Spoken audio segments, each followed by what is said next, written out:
D'organiser cette conférence de presse pour vous mettre à jour de l'évolution de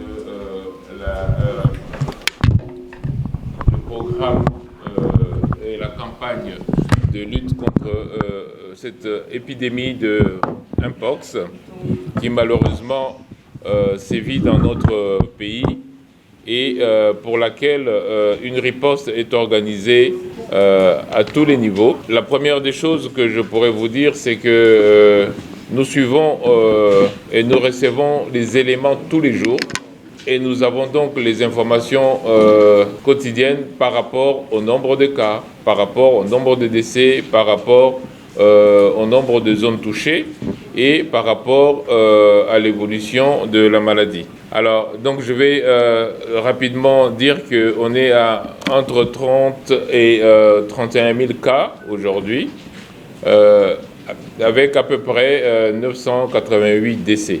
Ceci depuis le début de l'année 2024. On a des cas qu'on a notifiés quasiment dans toutes les provinces, en sachant qu'il y a des provinces qui sont plus touchées les unes par rapport aux autres. Deuxièmement, je rappelle qu'on a deux types de virus qui circulent. Il y a le virus de type 1, qu'on appelle clade 1A, qui est celui que nous connaissions depuis toujours, qui évoluait par l'épidémie dans les zones périforestières, notamment dans le nord. Et puis, il y a cette mutation avec le virus 1B, qui évolue plutôt dans la zone de l'Est. On se rend compte que le virus qui est dans la zone de l'Est, qui est plus à transmission sexuelle, a une capacité de se répandre beaucoup plus rapide, tout simplement du fait que ces symptômes sont très discrets au début, ce qui fait que les gens n'ont pas le temps nécessairement de remarquer cela avant de contaminer les autres. L'autre élément très important, c'est le fait que les enfants soient quand même le plus touchés, et ceci suite à la contamination avec les adultes. Et d'ailleurs, malheureusement encore, ce sont les enfants qui décèdent le plus. On a presque 70% de décès des enfants de moins de 5 ans. Alors ceci met la pression sur notre système parce que c'est quand même important de sauver nos enfants le plus rapidement possible. Ce qui fait qu'au-delà des gestes barrières que nous connaissons, c'est-à-dire qu'il faut se laver les mains très régulièrement, c'est-à-dire qu'il faut se désinfecter quand on peut utiliser des produits hydroalcooliques, c'est-à-dire qu'il faut éviter de contact très très serré avec les personnes malades. Quand on parle de contact serré, c'est les personnes qui peuvent qui peuvent porter les mêmes habits, qui peuvent dormir dans le même lit, qui peuvent utiliser les mêmes draps. Ces personnes-là, effectivement, ils se mettent beaucoup plus à risque. Donc, ce sont des gestes qu'il faut éviter. Au-delà donc de toutes ces protections, on va dire passives, mais qui sont très importantes, il y a aussi la vaccination. Et donc aujourd'hui, cette conférence de presse, c'est pour faire suite à la réception des vaccins que vous aviez tous suivis et pour lesquels nous avions annoncé qu'on allait maintenant utiliser cette protection active, c'est-à-dire cette vaccination pour essayer de limiter la propagation du virus. Je vous rappelle donc les chiffres. Nous avons reçu 265 000 doses de vaccins de Bavaria Nordic. Et ces vaccins-là sont pour l'instant les seuls que nous avons reçus. Nous les avons reçus de l'Union européenne pour à peu près un peu plus de 200 000 doses. Nous les avons reçus aussi des États-Unis avec Gavi pour à peu près 65 000 doses. Et donc ce sont les doses que nous avons. Les besoins sont beaucoup plus importants. Vous pouvez imaginer que dans un pays de 100 millions d'habitants, ce n'est pas avec 265 000 doses qu'on résout le problème. Mais c'est déjà assez pour commencer dans les zones les plus touchées à protéger la population. Nous attendons que le deuxième lot de vaccins Bavaria Nordic qui nous a été annoncé par la France de 100 000 doses arrive, mais nous attendons plus encore les 3 millions de doses que le Japon a promis et pour lesquels effectivement nous avons déjà fini toute la procédure et c'est seulement la partie logistique maintenant pour que le vaccin soit livré.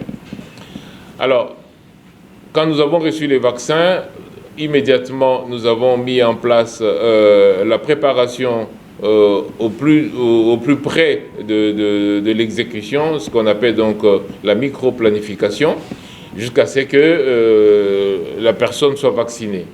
Et cette micro-planification est maintenant terminée et c'est pour cela que nous lançons à partir de demain, le 5 octobre, la campagne de vaccination. Bien sûr, nous allons lancer en tenant compte de doses dont nous disposons et en tenant compte de la stratégie que nous avons prise, c'est-à-dire de toucher d'abord les zones les plus impactées par les virus. Voilà pourquoi est-ce que cette campagne va commencer à l'Est. Nos équipes sont déjà sur place, d'autres vont encore se déplacer aujourd'hui et demain.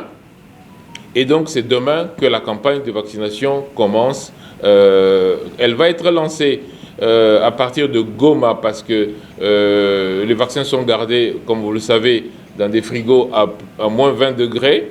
Et ensuite, ils sont amenés au lieu d'utilisation où on sait que dès qu'on ouvre nos frigos, eh ben, il faudra qu'ils tournent autour de moins 2 degrés. Et ça, donc, on va le faire.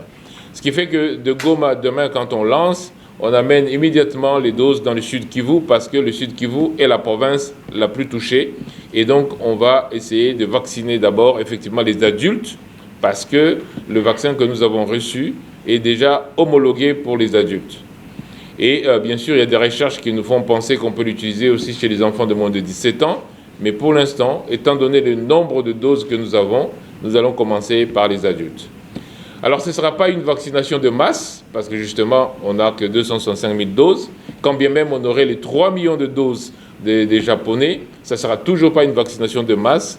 Et c'est pour ça que la stratégie, c'est de vacciner les personnes les plus à risque. Et ces personnes-là, c'est plusieurs catégories.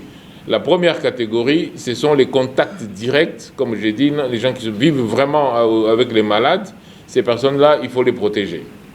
La deuxième catégorie, effectivement, ce sont les personnes qui sont en contact avec le malade, mais pour des raisons professionnelles, parce qu'il faut protéger aussi nos prestataires de soins pour qu'ils n'attrapent pas la maladie. Et puis, nous allons aussi protéger les personnes qui ont des problèmes de santé qui peuvent les exposer davantage à la maladie. Et enfin, nous allons faire des vaccins de campagne autour des ensembles, par exemple autour des villages qui sont impactés sérieusement. Voilà à peu près ce que je peux vous donner comme information par rapport à ça. Je rappelle que pour les adultes, le vaccin, en principe, devrait être donné en 2 doses. On donne une première dose et 4 semaines plus tard, on donne une deuxième dose pour les adultes. On aimerait bien déjà recevoir encore les autres pour pouvoir couvrir toutes les personnes qui ont été vaccinées. Pour les enfants, quand le vaccin sera là, c'est un vaccin à une seule dose. Donc on pourra toucher le maximum d'enfants autour des autres enfants qui sont malades ou autour des personnes malades. Et donc voilà à peu près le message de cette communication que je voulais faire ce jour. Et j'aimerais bien que pour les gens qui voudraient avoir des éclaircissements sur tel ou tel autre point, puissent poser des questions. Merci beaucoup. Merci beaucoup, Excellence. Et si vous souhaitez